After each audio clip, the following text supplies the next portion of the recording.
In this video, we're going to take a look at strategies to study better and particularly how technology can help.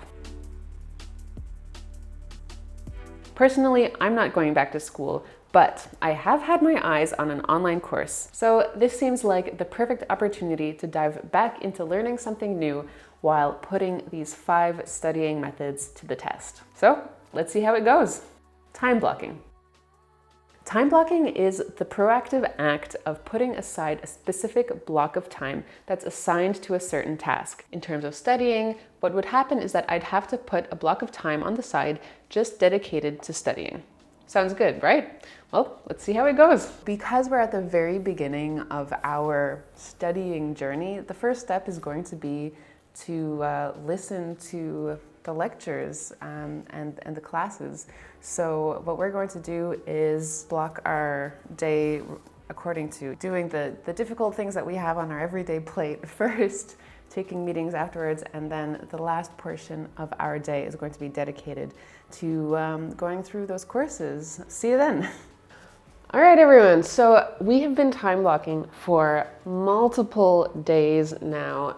So what we did is first, we started out by isolating the last hour of every workday that was just totally dedicated to learning the material, going through the courses, and that was excellent. It took us about a full week, I'd say, give or take, and with a few tasks in between that were fulfilled or completed, kind of like homework.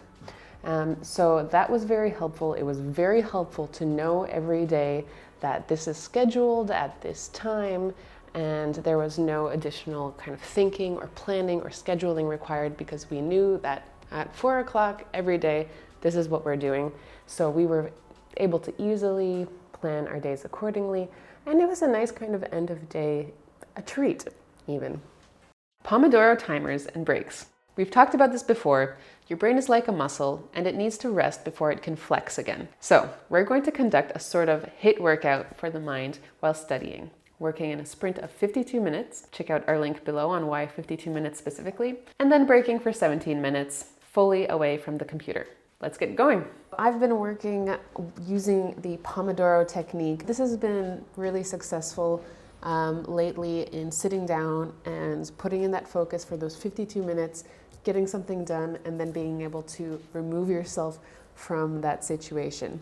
I'll say that this works even better in combination with the blocking the unproductive apps aspect. So you're really focusing on those 52 minutes just on that task at hand. So far so good. Highly recommended. Give it a try. Eating the frog. This notion actually comes from a quote by Mark Twain, which reads, "Eat a live frog first thing in the morning and nothing worse will happen to you the rest of the day." So really, it's all about relative perspective. In our case, that frog will be coursework. Bon appetit. Good morning, everyone.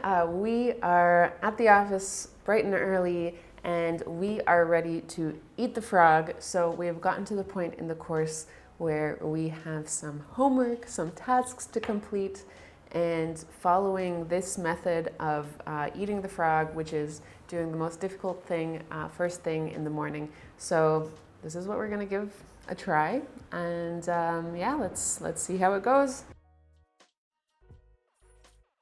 I've completed the task. It's looking good, and I can certainly say that the eating the frog method works because once you define what you have to do, and the rest is clear. All you have to do is follow through. So the first step is just starting. Blocking unproductive apps. I've found that the bane of studying, or at least for me, is procrastination. So what I'm going to do is, when I feel like I'm clicking away to my most common unproductive websites and subconsciously putting studying off, I'm going to block my unproductive apps. Let's see how that works. I have been using the blocking unproductive apps for a few days now. So the process was, I took a look at my most frequently frequented unproductive apps. Those for me included social media, some news sites, and just like those general websites that you automatically go to when your mind doesn't want to deal with the difficult task at hand, and so your fingers just automatically open a new tab and start typing in like Facebook or something like that. So I had my list of unproductive apps. I downloaded the self-control app. It is an app that you just list the websites that you want to block, and then you click block, and then you can't visit them. It's been a lifesaver, honestly. So there have been so many times when I have decided, okay, I'm sitting down, I'm hunkering down, I'm doing the work, and my fingers automatically open that tab and automatically start typing that procrastinatory website, and then I'm just hit with the blocked page. Forces you to go back to the thing at hand, and to be honest, it really does move the project forward.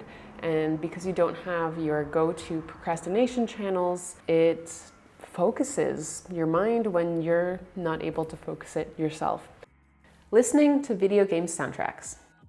One thing that can help is putting on video game soundtracks. We actually have an entire video dedicated to this, which will be linked below if you want to check it out. The reasoning is encouraging. From the dopamine that's released when listening to music to the fostered sense of achievement and unobtrusive drive that video game soundtracks are engineered to do.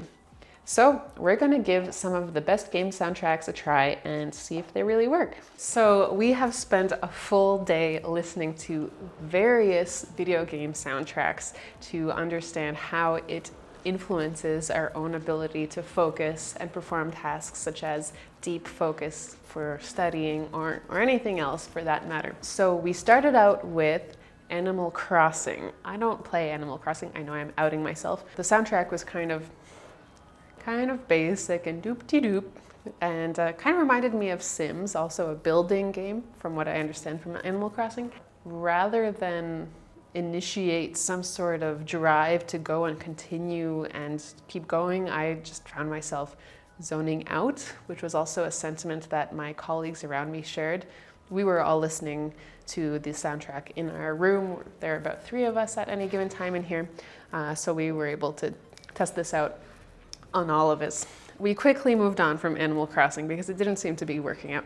We moved on to Halo, and now we found a YouTube clip that was just 10 hours of this one portion on a loop, and it kind of built up to this epic crescendo. We listened to this one the longest, but then I guess eventually some people got bored of it, and we moved on to the next experimental soundtrack, and that was Hotline Miami. This was a personal recommendation from our colleague who plays it and said it's an excellent soundtrack. It's kind of electronic music, yeah, it seemed fine if you're into that. But soon enough, our colleague who played the game said he can't focus because the sound is bringing him back to the game and the specific tasks where that soundtrack aspect is played. So we moved on from Hotline Miami pretty quickly as well. Then we moved on to another classic, Zelda, the 25th Anniversary Orchestra. And so this is an orchestra, it's instrumental, and it was also kind of grand and epic. Each one of us had our own preferences. My personal preference was Halo, just for the fact that it was unobtrusive, it was in the background, it had this repetitive, steady flow. Colleague found that the Hotline Miami was best for her, but we did all agree that any kind of background sound, so any of these soundtracks, was better than nothing. So there you have it, 5 ways to use productivity apps to study better. What did we miss? What have you found to work? Comment below. And of course, if you liked this video, please give it a like and subscribe to this channel. We're doing more and more of these vlog style experiments and post a new video each week, so subscribe to not miss out on that. See you next time.